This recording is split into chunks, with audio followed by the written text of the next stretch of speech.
PA or an NP and you are looking for a fabulous CME course, one that is truly engaging and that you enjoy, but that also fills you with lots of knowledge that you can use in your practice or use for recertification exams like the PANRE or PANRE-LA, then I urge you to watch this video. I have a guest who is incredibly passionate about the PA profession and about CME. He started a CME company years ago, and he's really put a lot of time and effort into making the programs that he offers engaging and memorable, and really helps you improve your practice. So if that sounds interesting to you and you want to learn more about this resource, then stay tuned. I'm super excited to be here. Michelle, thank you for having me on. My name is John Bielinski. I live in St. Petersburg, Florida. Been a PA in my third decade, always doing the journey of trying to be better. Emergency medicine, critical care. But if any of you out there love to fish or spearfish, we're kindred spirits. I moved to St. Petersburg 4 years ago, and I'm really from Buffalo, and I'm loving it down here. Well, thank you for joining us today. Give us a little brief overview, kind of what your journey's been from PA school till now. Yeah, I was a guy who didn't graduate high school on time. My grades weren't very good. I have some degree of dyslexia and definitely ADHD. So I didn't learn like traditional students did. So right after high school, I went into the Marine Corps, and I really learned how to learn in the Marine Corps because we all learn a little bit different. I went to King's College PA school, and I think I was their charity veteran. And I felt like an imposter for the 2 years, but I really thrived on rotations. So in my 27 years of being a PA, I've always worked emergency medicine, critical care. My calling and passion has been autonomous practice. So I've worked for about 15 years by myself in critical access emergency departments. So very competent to run codes and do the critical procedures that like an ER doc would do.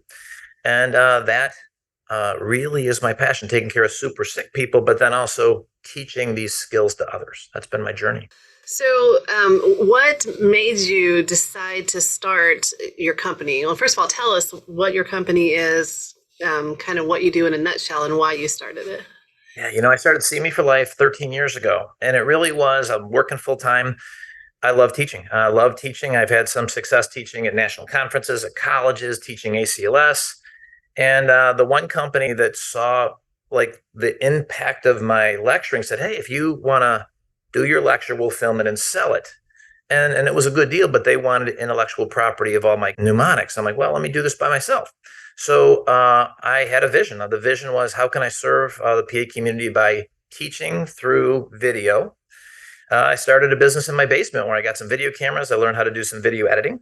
I bought a duplicator and I started selling these DVDs out of my basement. I'd get off work, working as a hospitalist at night, come home and fill orders and send them out.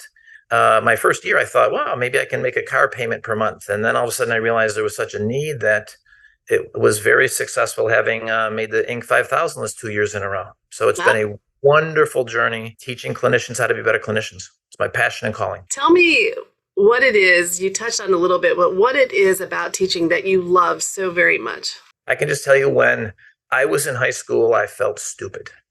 And that's that was part of my identity. It's a real big part of my story. Like, I wanted to be knowledgeable. I would try to study, and nothing would stick. And I compensated for it in ways that weren't very healthy for me. But I'm a passionate guy. And it didn't make sense because I could hear a song once or twice and know the lyrics. I could play chess really well. Why couldn't I learn well in an academic environment? And it really bothered me. I learned how to learn in the Marine Corps during Desert Storm, where my job was to blow up enemy tanks. I had a missile, and we were in the front lines. And there were a lot of vehicles in the campaign, which means if a vehicle crossed in front of us and it wasn't American, basically I had to make the call, kill it or not. If it was Iraqi, okay, that'd be our enemy. But there were British, there was Australian, there was all these other vehicles. So we got a stack of flashcards. And after I flipped through these 60 or 70 flashcards, I learned them like the back of my hand. And that made me go, wait, we all learn a little different. I'm really good with kinesthetics and repetition. So when I started CME4Life, I realized we all learn a little bit different. Everybody has slightly different learning styles. I cater to those who have ADHD, those who are specialty PAs who need to learn primary care medicine. I cater to those who struggle a little bit, and I do it in different ways to engage the brain. I call it active engagement learning. I study the delivery method. There's a lot of board review courses that read slides. I can't do that. I wouldn't be able to sit in a course like that. So I really work to engage people's mind throughout the learning process. It's a big calling of what I do. I did a little teaching in undergrad, like peer review teaching for anatomy and physiology, and I never realized how much I love to teach until I did that. And it is fun when you can present something in a way and you see something click in somebody, and they've finally got it, and they understood it because you presented it a different way. It is kind of a magical feeling. Watching a firework, like if I'm watching someone watch a firework go off. So when I'm teaching something, I'll start a process and we'll see it go off, and it's going up in the air, and they're hearing me try to assimilate this either with a mnemonic or a patient engagement. So it goes off and like, what does he go? And all of a sudden I'll give them the punchline, and then they go, and then you see the whole class collectively go, and then everybody drops their head and take notes. And I'm like, yes. So I hear, why you love teaching so much, but is there more to teaching? Do you have like a philosophy about teaching, or what makes a good teacher? What I know is this, in France, there was a guy named Binet who invented the IQ test.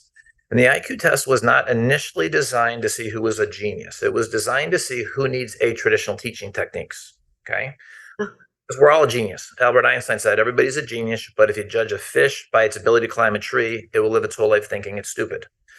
So what I've done is I just don't teach by dogma.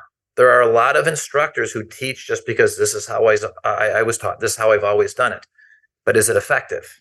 So my whole calling was, how do I teach in a way that people really get it? They deeply get it. I call it active engagement learning, where when someone's passively being talked to, your cup gets filled in about an hour and a half, and then you can't learn anymore. If you keep people's brain engaged, where you keep asking them questions and you teach them something, then come back to it later, they don't get fatigued. So I'll do a 10-day board review course or a 10-hour board review course, not 10-day, 10-hour. By the end of the day, people are like, I can't believe the day is over so fast. And they're enthusiastic about learning because their brain was engaged. And if you get people content and then you show them how they can either answer a question or apply it clinically, it's not fatiguing, it's overtly exciting. Well, I love that, because how many times do you go to, CME or conferences, and you sit there and you're trying to not fall asleep, and then you leave the lecture like trying to remember what it is that they tried to teach, and you feel like you're wasted your money. So I love that you think about that and work to really incorporate that in what you do. So that's a pretty good segue to talk about what it is that your company offers for CME. Like, is there a particular focus that your CME is, or do you have a multitude of products? Sure. We have two major buckets, clinical, board review. Our clinical arm really focuses on emergency medicine. So we have 3 buckets: urgent care, emergency medicine, and advanced. So urgent care are the people who the sniff test is, I don't think they have to be admitted. The demystify emergency medicine, the people who, I don't know if they have to come. The chest pain, shortness of breath, the headaches, the belly pains, and then the advanced are the codes to critical ill patients. So we focus both live and on video, but the whole thing, Michelle, is deep impact. Like, just like you mentioned, I've gone to a lot of conferences and was like, oh, this is good, but does it change your practice? Yeah. We change your practice. The board review arm. So we have PANCE and PANRE. So we not only help people learn the content, but learn how to play the game. We're very successful with PANCE and PANRE, to include the PANRE-LA. We're really gaining momentum and serving colleagues attack this test, get good scores, and feel confident in the process. So let's talk about the PANRE-LA a little bit more. What resources first do you guys offer? First and foremost, anybody who's taken the PANRE or PANRE-LA, there's a couple things that you have to know. You have to understand the game, and I study the game. And now, first off, I'm a little disappointed with the NCCPA. In 2019, they put a lot of work into a strategy where they had 3 levels of disease: level 1, level 2, level 3. So beautiful. They came out with a strategy of how you can prepare. If you're not aware, they changed it in 2023. And I'm really wondering, NCCPA, how many times are you going to keep changing this? Like, how many times are you going to have new focus group with new concepts? I'm trying to see exactly the proper overlap, but here's what I know. The levels are gone. There's no level 1, level 2, level 3. And that was in January of 2023. So if you guys just make sure you're getting the big picture, There was a level 1 disease, or what I call a red light. These are the critical situations that if you see it, you better just identify it and call for help, like cauda equina or thoracic dissection. There's a level 2 where you have to know first line diagnosis, first line treatment. I call it the yellow lights. Or the level 3s, you have to know everything. Okay, like diabetes, AFib, stroke. So bottom line is they took those levels away. Now it has to do with history, physical exam, diagnosis. That's one bucket. And then it's minor interactions or minor interventions versus major. So the bottom line is it looks like there may be a lot of similarities, but they're not exactly the same. They changed the percentages around. And this just came out in 23. And as a CME owner, I am working to create CME to meet the needs of the attendees based on the blueprint they put out, but they keep the target. So bottom line is they did change how we should study based on it's not the level of the disease, they just changed the verbiage. And Michelle, we did come up with a review book called the PANRE Precision, which is exactly how much you need to know about each disease. Is it history, physical exam, the minor engagement, or the major engagement in clinical therapeutics? So, and that's a source that people book that they can have open when they're taking the test and be able to look stuff up. Exactly. That's exactly what it is, to the exact level of the blueprint. I'm very proud of that. It's a very clean resource, and it's directly catered to only what you need to know. So not only can you have it available, but it's one of those resources you could bring to work. It's a very clean way to study quickly without going overboard. And is that available now? You've got that done?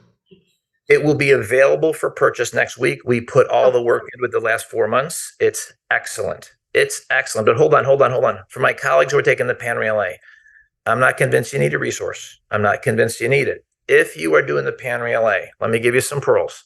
Number one, it is very important that you'll have a long base question. Read the last line of the question, then your choices.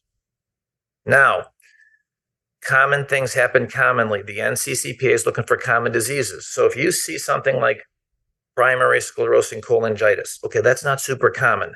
They're looking for things like the biliary colic and the pancreatitis. So when you go through your choices, look at the common ones. The really weird ones, de-emphasize those. I would encourage you to pick an answer quickly because you got 5 minutes. Yeah. And I'd like you to have an answer down. If the time runs up, it's an automatic miss. Yeah. Okay. And Miss Michelle, all I can tell you is you don't need up to date. A simple Google search is very helpful, or ChatGPT, which is an incredible artificial intelligence. I would proceed with caution, but it is a resource. That would be some ballpark advice pieces. Now, hold on a second, guys. For anybody who's listening to this, what if we put the PANRE-LA aside for a second? We didn't talk about it as a recertification exam. What if the whole goal was to deeply help you to learn medicine? Like just deeply help you to learn some very important points of medicine. And I don't care what field of medicine you're in. If you're an orthopedic PA, do you need to know diabetes? Probably not. But if you knew diabetes, would you be a better orthopedic PA? Yes, you would. If you're dermatology, do you need to know AFib? No, of course you don't. But would you be a better PA if you knew AFib? Yes, you would. So I'm not crazy about how the NCCPA have made some of their changes, but I believe in them. I believe in Don Martin-Rios. I believe in the vision. The vision is they want to grow strong clinicians. And this PANRE-LA is fantastic for that. If put the academics aside, meaning that what if this was a 2-year tool for you to grow, to learn medicine? It's excellent for that, but I think we get so hung up on the academics. It's going to be, according to the CEO of the NCCPA, very difficult for you to fail this. Very difficult. You almost have to quit. What?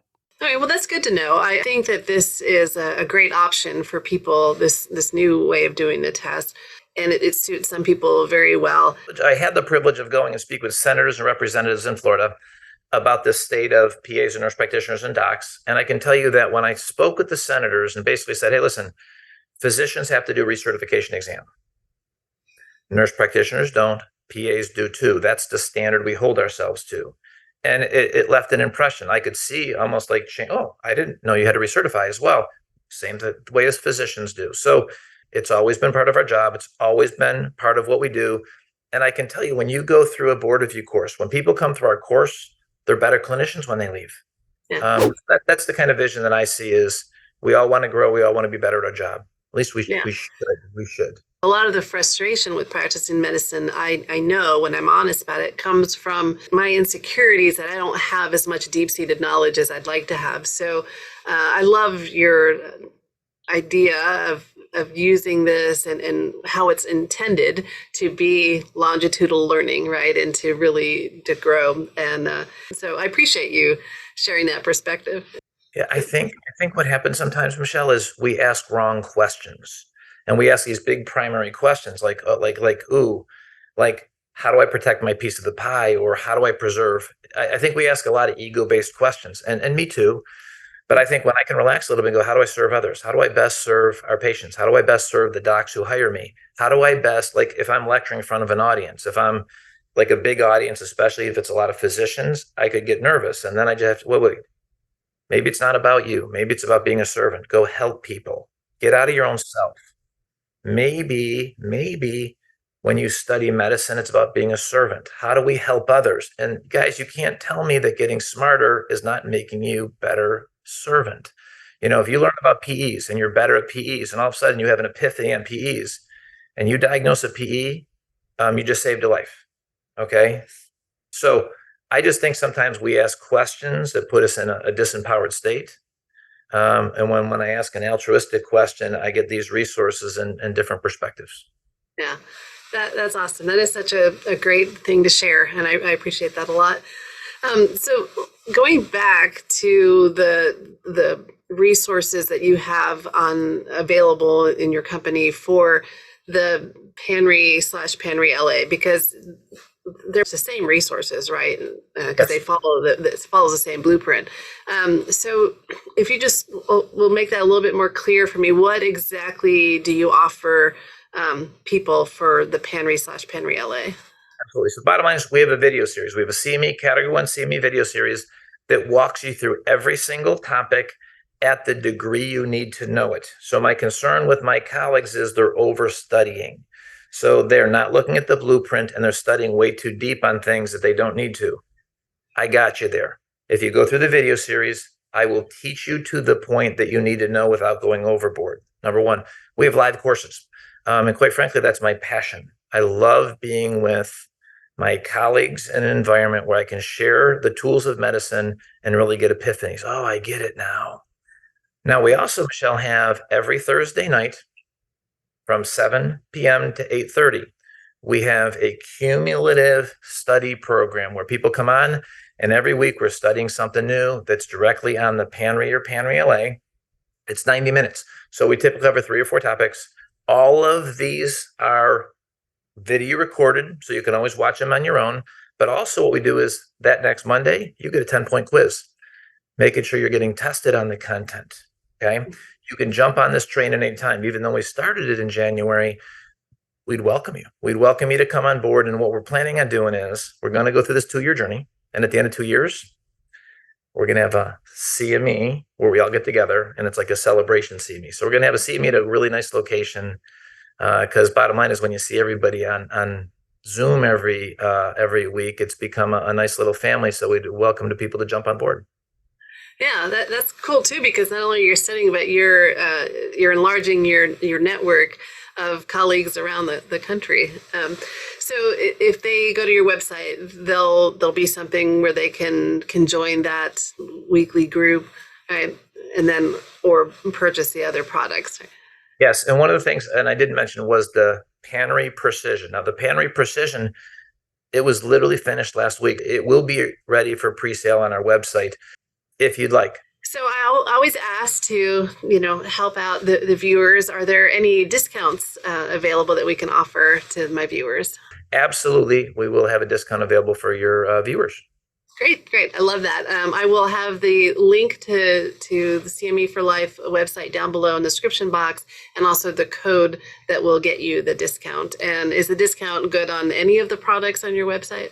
Yes, ma'am. Okay, perfect. Good for all of them. At CME4Life, we're growing. We're growing really fast. I need instructors, passionate instructors. And quite frankly, I need people to help me with the board review course. So if you're someone who has some teaching experience and some passion in that domain, we'd love to talk to you. I'm looking for people who have humility, enthusiasm, passion. Please reach out to me. I'd love to talk to you more about that. Perfect. Well, thank you so much, John. It was a pleasure to talk with you. I love how you shared about changing our thoughts about this test and about making it something about improving ourselves instead of something we have to, do and are forced to do in order to keep our license. And thank you for the work that you do to help give engaging content and help people learn. Welcome. I really appreciate what you do, and it's a great field. I still love being a PA. I love it. And I'm thankful, and I feel blessed to be able to do it. So thank you for what you do, and thank you for having me on. I always get so energized when I talk to John. He is full of passion and enthusiasm. So remember, if this is something you want to check out, the link to the CME4Life website is down below, and the discount code is there as well to save you a little bit of money.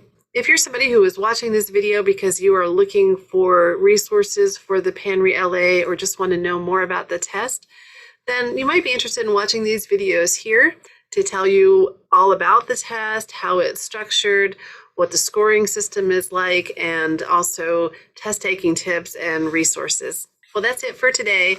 Take care, stay sane, and I'll see you next time on the Medicine Couch. Bye.